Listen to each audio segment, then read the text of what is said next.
Well, here we go again. This is a 1010 John Deere gas dozer. I know my channel name is Miscellaneous Tractors and stuff, but got a lot of cat videos on it too. This old 1010 I bought from a neighbor. Tending to use it for parts to work on a 350 that I had, not the one that's in my current videos. This had a diesel in it. The diesels in these weren't, in my opinion, that good. And the gas engine is, in my opinion, also underpowered. A lot of people probably hit me on the comments about that, saying it's okay, but it's a little underpowered. But it works good. It's a good little machine. It's got this added cylinder up here. I don't think that's factory. I'm pretty sure it ain't, but it works to tilt it. You know, it used to have the wedges right here on that rail, but you can always tell a gas versus a diesel, or at least I think, almost all of them I've seen. Where this was a diesel, your exhaust manifold comes out on this side and the gas comes out on that side. But the little thing runs good. It's I need to adjust the steering on it a little bit. The brakes are a little loose. This is my Kubota. A lot of people say, well, why'd you buy a New Holland if you got this Kubota? Why didn't you stick with Kubota? I like Kubota a lot. I don't have any problems with it. I love this tractor. I've had it since new in 08. I've had it since 08. And I think it's got close to 500 hours on it now.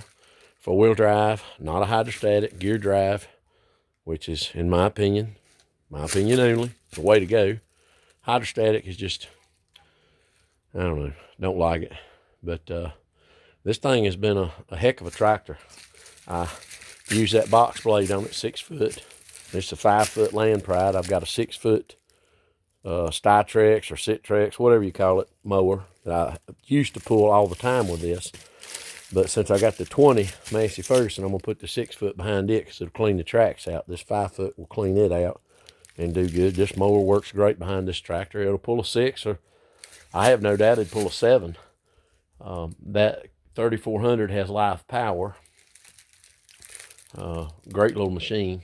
Like I said, I like it a lot. It's just a real nice little tractor, no trouble.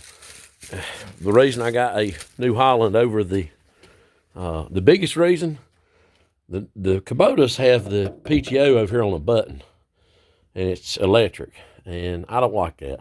I like a lever that's on my New Holland. My New Holland, everybody said, all the stuff I watched that on YouTube said, well, if you want to go back to 1960, right here's the tractor. It's just old and crude and everything about it. Well, I am inclined to agree a little bit. Yeah, it's old style, but that's what I like. I'd rather have that. I'd rather have a lever that you can ease the implement into gear rather than just pop a button over here, and the only easing you have to it is to throttle the engine down. It's still going to come in, just clunk, so I didn't like that.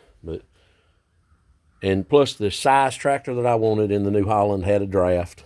Plus the New Holland was $10,000 cheaper. Plus the New Holland didn't have DEF or regen, which it's only a 50 horsepower tractor, and I think you get up to 100, you got to run the DEF.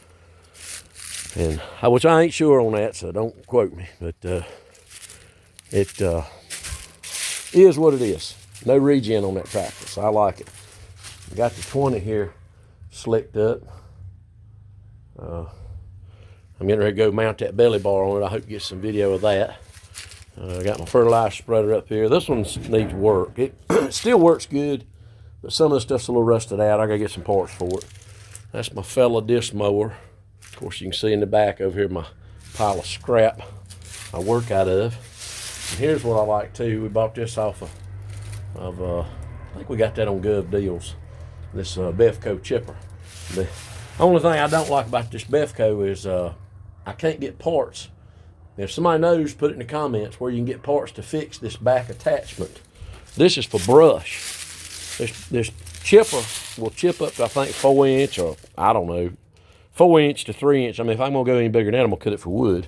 But the stuff that you drop the brush in back here, the mill, the hammer and assembly and stuff in it is gone, and it's not in there. I'd love to have that fixed because you can just throw small stuff in there and it'll just grind it on up.